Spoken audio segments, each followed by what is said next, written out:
Hello mga lods. Patch yung nabura lahat yung pangalan niya. Natira na lang. Hindi na lang. Sobra kasing init. Bali hindi kinaya yung pinta. Talagang wala. Pakpak na bakpak talaga. Yan. Sinadya namin magpagawa ng ganyan kasi para at least hindi siya makakuha. Hindi mabura kaso nga lang talaga hindi kinaya sa pinta.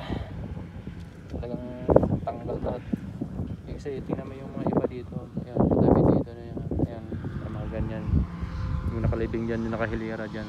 Walang mga ganitong forma sa amin. Ang meron lang, ito lang. Ayan, dalawa.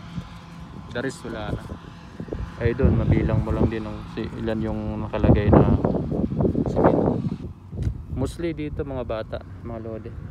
Yung iba ata dinalaw sa mga magulang nila. Kasi wala na. Kumbaga bumalik na sa lupa yung nila, living sa bago. Parang normal na lang. Mas maganda yung ganito at least hindi mo siya, minsan kasi baka mamaya maligaw ka. Kaya hindi mo na makikita kung saan yung banda yung living ng anak mo. Yung sa amin talagang sinadya namin yan para kahit pa paano pagpunta namin dito makikita ko. Yan lang mga lodi.